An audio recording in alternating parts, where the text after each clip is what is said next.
Well, from schools to major corporations, critics argue wokeness has become a new religion in this country, filling a void left empty of faith, patriotism, and hard work. Our next guest has been following the alarming rise. Derek Kreifels is the co-founder of the State Financial Officers Foundation, and he joins us now. Derek, great to see you this morning. You know, it's interesting. Wokeness has been described. Let's start with on the individual level, the individual basis. I've heard it described as a mind virus. You know, we just talked about it being a new religion.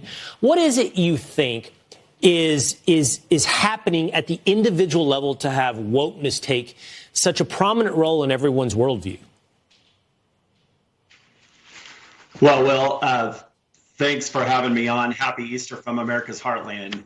And yeah, wokeness has definitely become a new religion in America. The good news is that our organization represents 28 states across the country that are actively fighting. You there, Derek? We still yeah, sorry about that. That's right. But we have 28 state financial officers across the country who are actively fighting against the state treasurers. Sorry, I got a lot going on in my ears, Will. So, Derek, I'll stop you right there really quickly because maybe they can correct that technical issue. I know exactly what's happening, and it's happened to me before where they continue to talk into your ear, and that's hard to listen and talk at the same time. So hopefully they can take that out.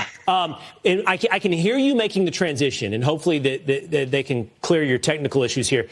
I hear you making the transition from, hey, look, wokeness is this thing that individuals are dealing with. And I had said it in my setup. In a world devoid of purpose, faith, and so forth, it has taken center stage in providing so many individuals this sense of purpose. But then there's something else going on that your organization has stepped in to address, and that is it's also institutionally backed. Whether or not that's ESG investing from Wall Street or at the corporate level, it's also something that is being driven not just from the bottom up, but from the top down as well.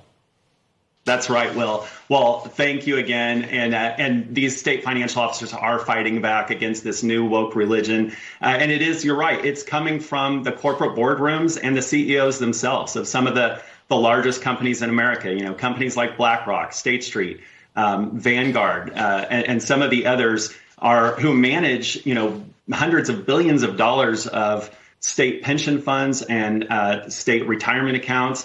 And what our financial officers are saying, look, is it doesn't matter what the political issue is, whether you're for or against improving issues on climate change or some of the social issues.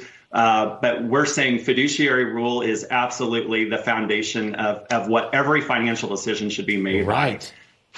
You're right. It seems pretty basic. You invest your money for a fiduciary responsibility, not for these funds and then by extension these corporations to be adopting or shoving their political worldview onto every investment.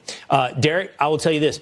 Once you have the ability to have a clear thought, everyone could hear it, man. It was wonderful once they got out of your ear. So you did a great job fighting through that. Thank you so much for sharing that with us this morning. That enlightenment. Great. Thanks so much for having me on, Will. Happy Easter. He is risen.